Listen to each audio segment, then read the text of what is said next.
the British sin. And the British sin is something that we hear a lot about. And if I could refine it to one aspect of Britishness, it's that we exist.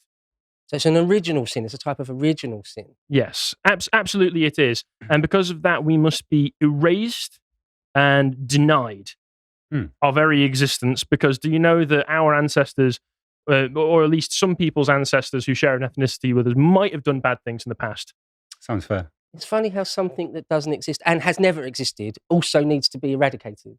Yes. That's weird. It's clearly rationalism is fueling this. Yes, it's rational thought that's fueling this. So for this segment, I'm going to go over a bit of a spat that went on over the weekend that I got involved in, because this question of what is a British person, who are the British, is one that I would have thought would be settled by now, but it is still shocking to see how people with an immense amount of media influence, or even just a remote amount of media influence, are able to peddle this absolute filth, as far as I'm concerned, by just deconstructing everything down to its most base components, and then saying, because I can do that, it means it doesn't exist in the first place.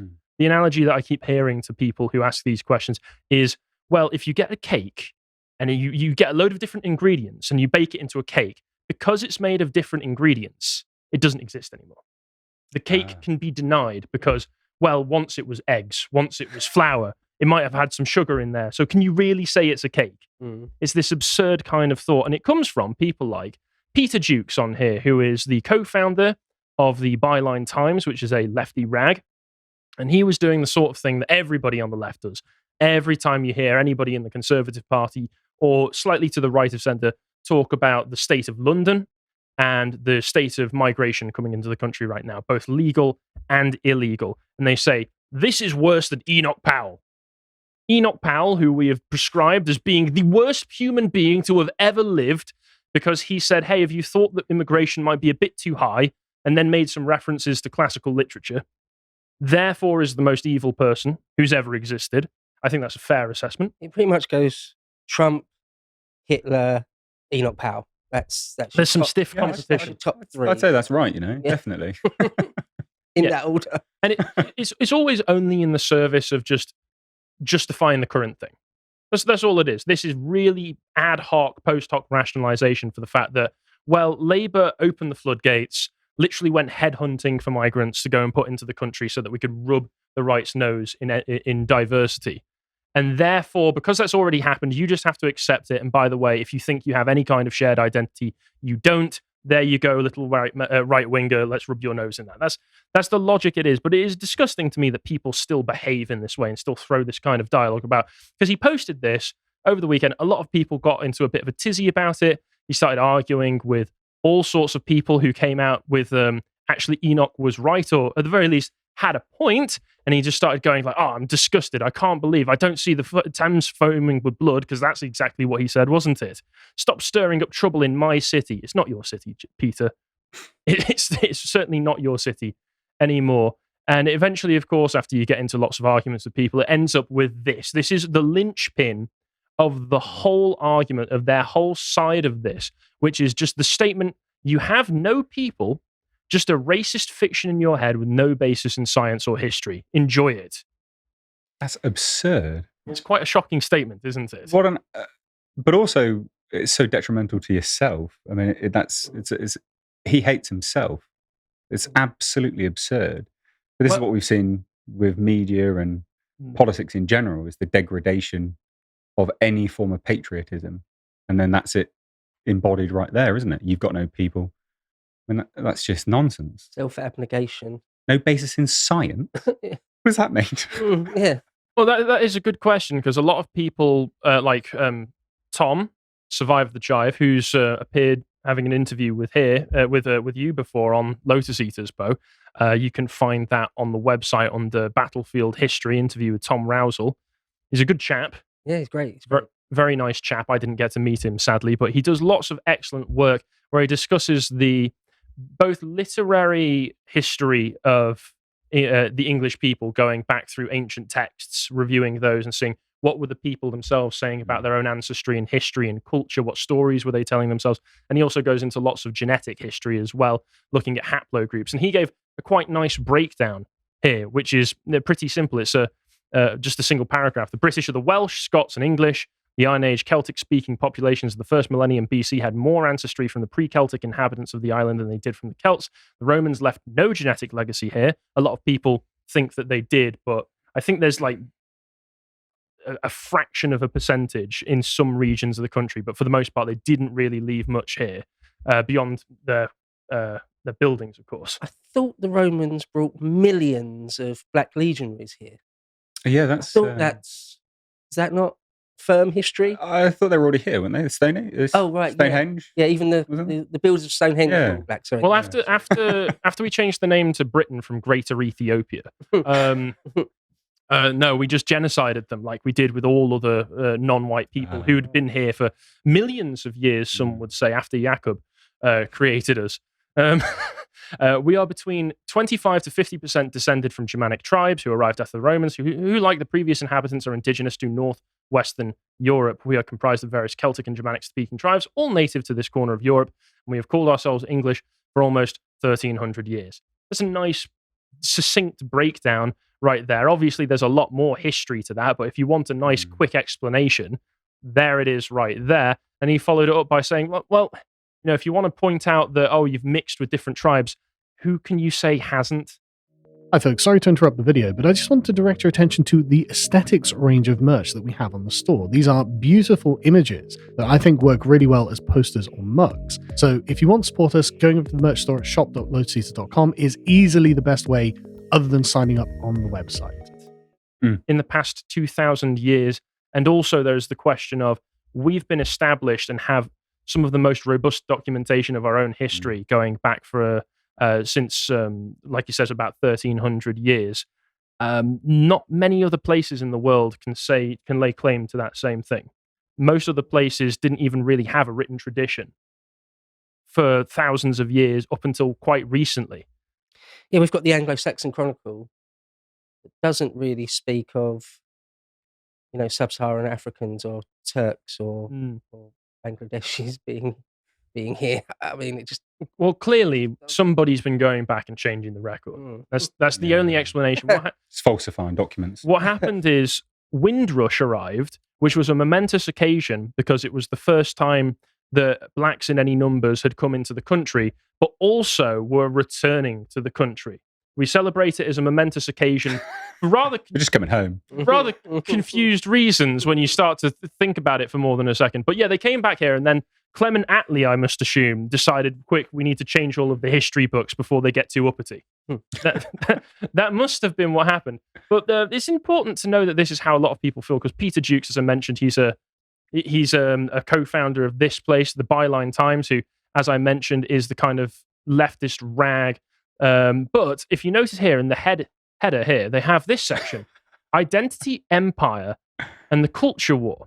And I decided to click through that and see the sort of thing that they were talking about. And in it, you can find stuff like this, where they're talking about from Clive Lewis, MP, who I think is of mixed ancestry, talking... Clive Lewis is terrible. Have you ever seen him? You ever heard him in interviews? I've not heard him in interviews, no. Yeah, he's like a Peter Jukes type person. Anything and everything you can smear our heritage and history with, he'll say it. It's such with glee. It's such an American way of thinking, though, isn't it? It's an imported thing. Like a lot of British people don't realise the amount of history that they do actually have, and it's something to be celebrated. It's something to be, genuinely proud of. But it's an imported thing, I think. But for everything that you can criticise him on, Peter Hitchens is actually very good at discussing the change in schooling that went on from the 60s onwards, where the closer you get to the 20th century and the 21st century and the Blair years, the more you find the curriculum changing, so that British history is being taught less as a complete narrative of a people's and more as a series of particular units, where you're looking at, here's a bit on the Civil War, as I learned about, here's a bit on World War II, but then also let's just start throwing in stuff like the civil rights stuff from America, where you're mainly learning about Martin Luther King. And that's not British history.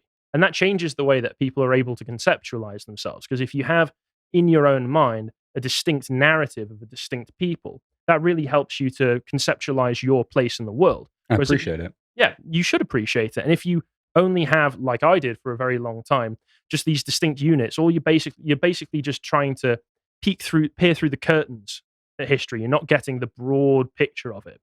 Just to say, from the age of about Henry III or Edward I, our rolls, the royal rolls, are massive. People can't read them. A lot of them still haven't been read because there's masses and masses of material. Go back, we've got Magna Carta, not Magna Carta, to say the Domesday Book, incredible document, 1,000 years old. And before that, I mentioned the Anglo-Saxon Chronicle. We've got the Venerable Bede, the Monk of Jarrow. We've got the Agricola by Tacitus during the 1st century AD. There's the Caesar's account of invading England. There's plenty there. Is it Pythias the Greek? Pythias the Greek, yeah. One of the supposed first to have sailed around the British Isles. That's right, yeah. Yeah. His book survives. But all of that dismissed. Right, all of that dismissed because conspiracy theory. Peter Jukes amusingly decided to break out his own version of British history, which was that all of the native Brits before the Anglo-Saxons arrived were completely genocided or pushed into Wales. Because obviously, as you know, Wales is a word for foreigner, and that's how the Anglo-Saxons were describing the native Brits.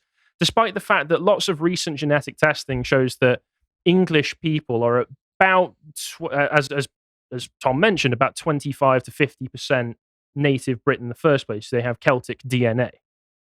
So if we just genocided them all, that's not possible, really, is it? It would mean that they would have no genetic legacy here as well. Like, people of this country, they always go on about Cheddar Man because we made a fraudulent statue of Cheddar Man where we painted him darker than he would have actually been, probably. They ignore the fact that they found one of his relatives living still very nearby to the area where they found him 10,000 years later. It's been completely discounted, isn't it? That whole the skin color element of it, because they were working with 10,000-year-old DNA that decayed. The technology that they were using to determine the pigmentation of the skin as well seemed to be a 50-50 coin flip on whether it was really accurate or not. So the whole thing was a fraud to begin with.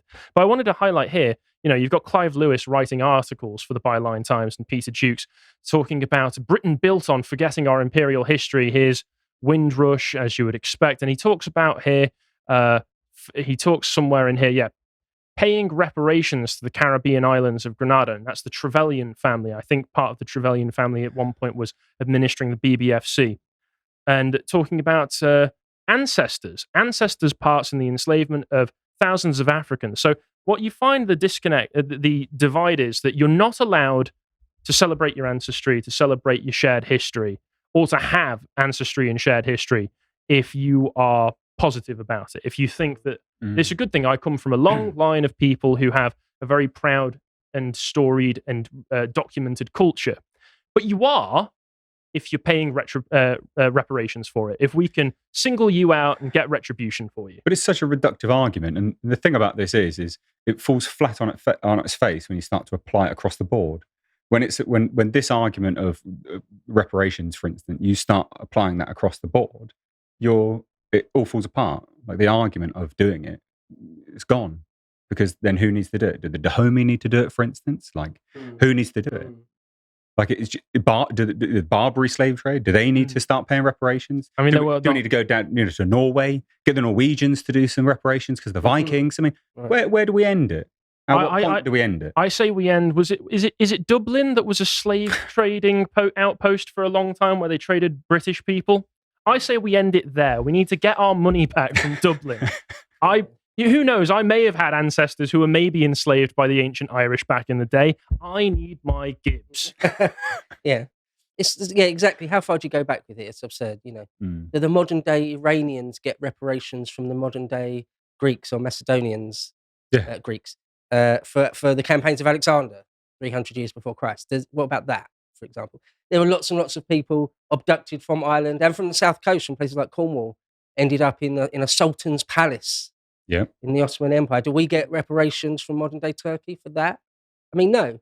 And anyway, I seem to remember Britain and the British Empire leading the way in the abolitionist movement in the 18th century. I seem to recall something about. I seem to People died, remember didn't that they? we. Sorry. I think people died, didn't they?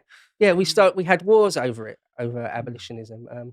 We spent Some of the shortest in history as well, with Madagascar, amusingly. we spent a vast amount of treasure on the Royal Navy to make that happen. I think we should get reparations from places like Grenada for all the money we spent on the Royal Navy to abolish slavery. How about that, Clive?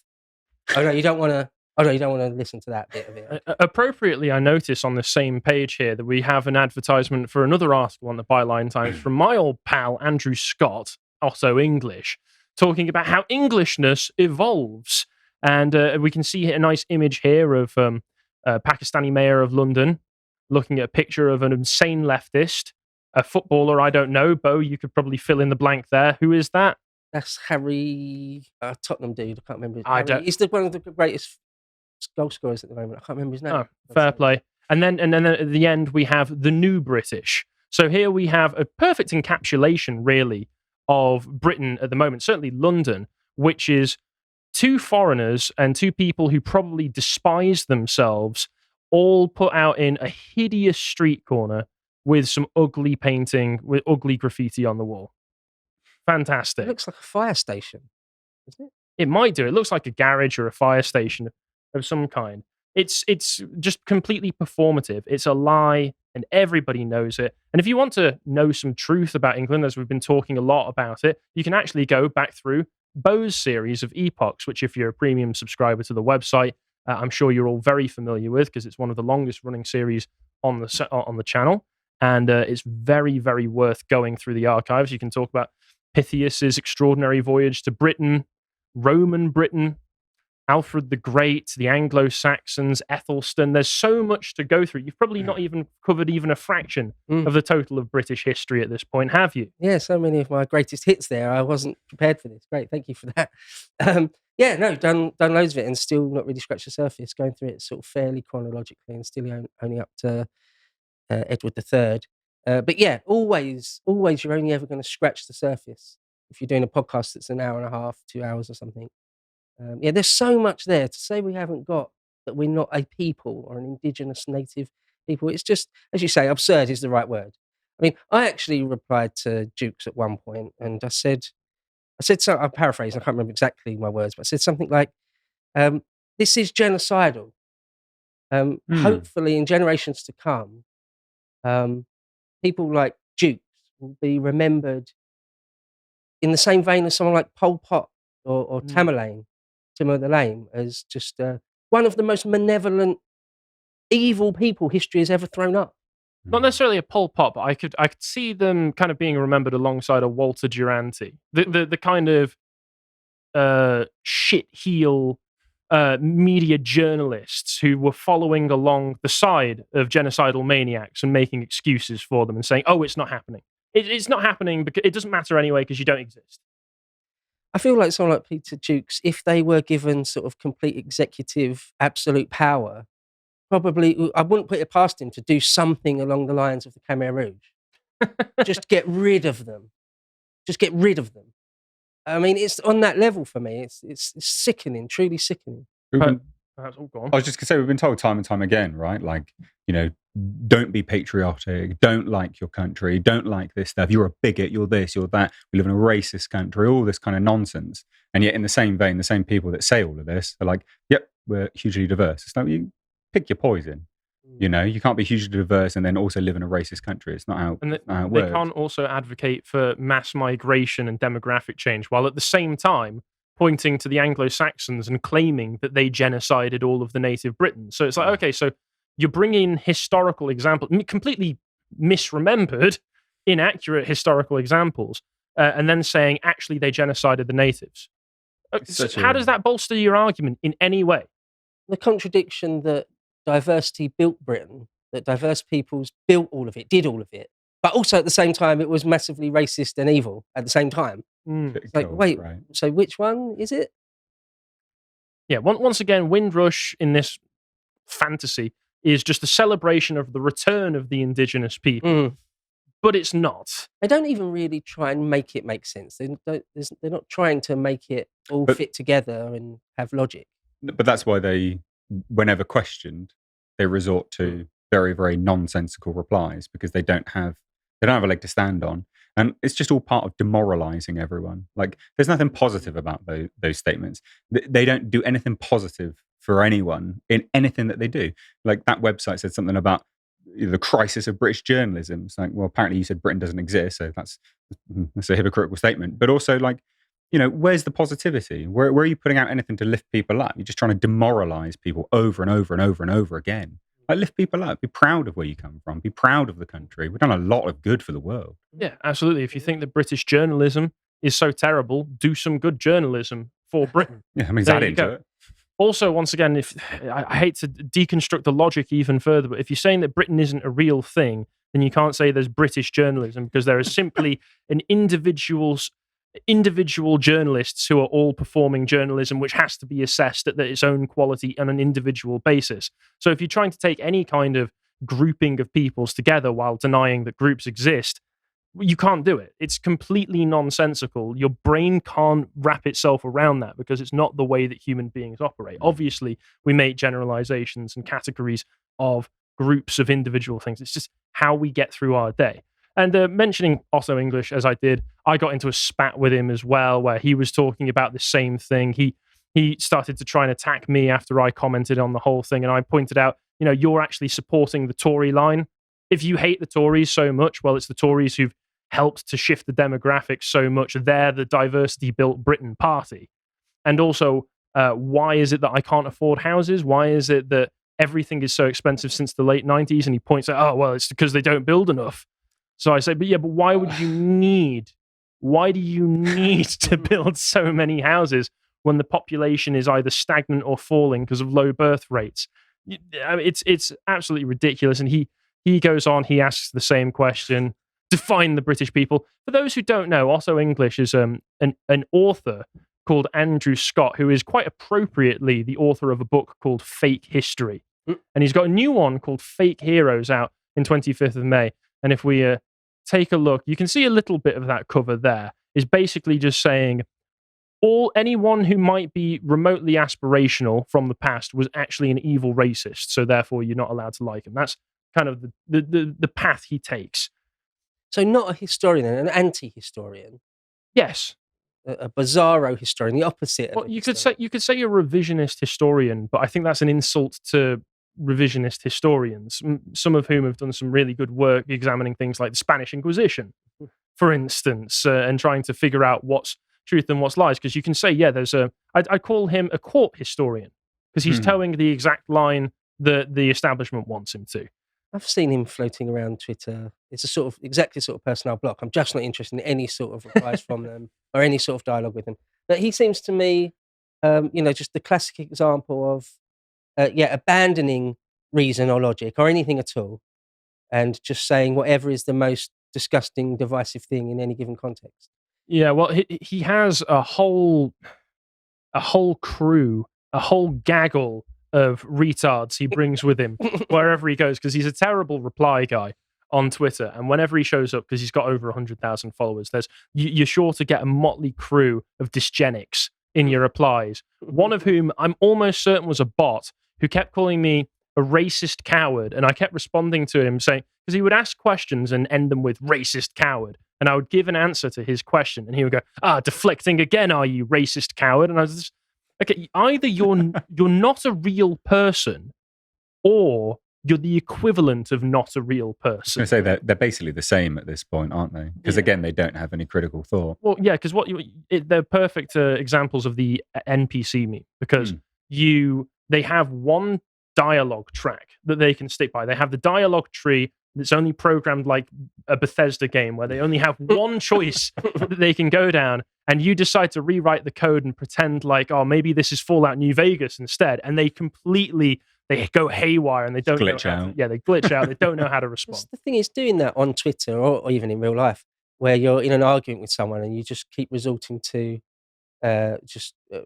being rude, just saying you're a racist coward. Whatever they say back, you just go back with your racist coward. That sort of thing is playground level stuff. Like a 7-year-old, a 10-year-old can do that easily, endlessly.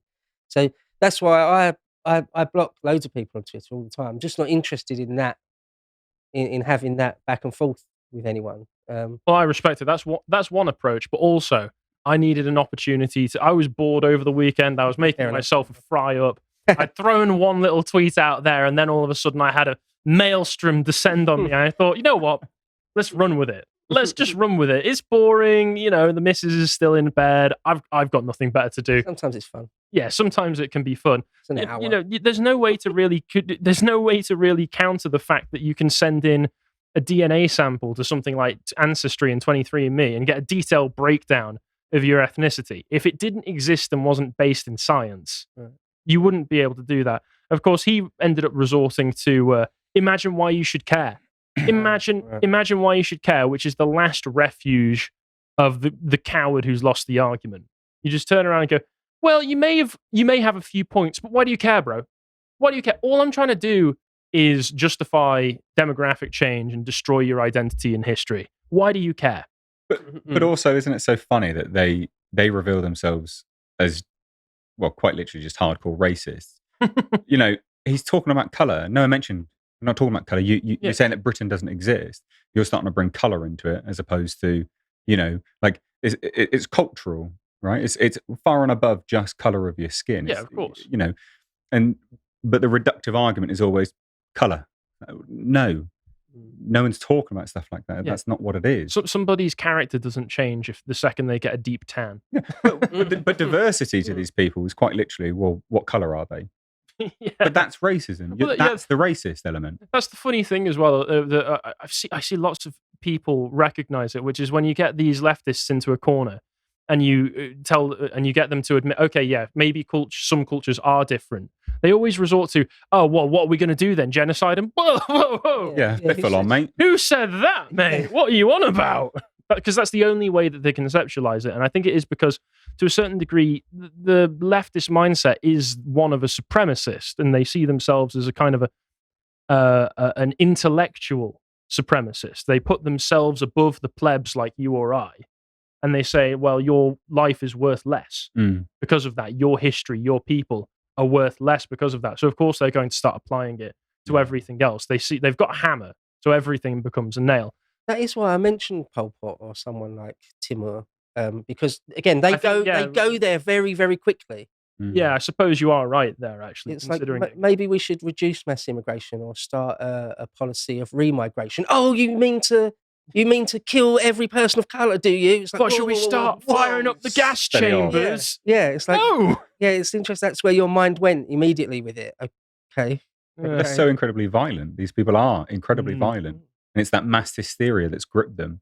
And that's what they resort to at all times, is this, like, you can't engage them in a normal conversation because they will just resort to violence as well. Yeah. It's just awful. Peter Jukes ended up with a similar line here. Baiting ignorant racists is actually quite fun. I do recommend it. They have nothing in their heads but ahistorical. You told everybody the Anglo-Saxons genocide the Brits, so you don't know what you're talking about. Unscientific Nazi nonsense. So this is a classic example of what I would like to describe as wetting yourself in public and declaring yourself the victor. Haha, finally. Everybody's pointing and laughing at me. I must have done something right. Thank you very much. Straightens tie. Joke's on you. I got 9,000 views. Oh, wow. Impressive, Peter. Yeah, and I think the logic can really be condensed down to, because Connor got into it as well and started responding, and the English came from Germany. Well, that's not true, though, is it? You know, some of the tribes migrated over from Jutland. Yeah, the Anglos, the Saxons, the Jutes, all from that part of the world. Yeah. They're not the same thing as the English, certainly not the modern English. It's just not, like you say, the analogy of a cake, the ingredients, and then a final cake. You're confusing the two. Yeah. Deliberately. So I just simply, he got a nice readers community note on that, but I just simplified it down to, well, when you think about it, everything's just made up of individual atoms. So nothing really exists, does it? And that's this really, I know it's quite tired to point it out, but like postmodernism is just a purely destructive mindset when you're only deconstructing. And that's the problem with it, which is that they never have any prescriptions for anything. They only have a completely destructive description of reality. And even then, a very poorly understood reality in the first place. So when people like Peter Jukes and Otto English, who sadly do seem to have a certain level of media influence within the establishment because they are towing the party line, they're court historians, court journalists, whatever you want to call them, ignore them. As much as I'm saying about how, it was fun for me to spend some time, the actual content of their argument is completely void because it's only a post hoc rationalization for why the powers that be are able and allowed to do what they're already doing. And you should stand against it, and you should recognize that you do have a history, you do have a culture, and it's not evil to be proud of that. If you appreciated that episode from the podcast of the Lotus Eaters, you can go to lotuseaters.com to get access to all the premium content that's on the site, such as the Epoch series, this episode on Edward II. If you'd like to find out what else is being put out, you can follow on Twitter at lotuseaters_com on Twitter. Thank you and goodbye.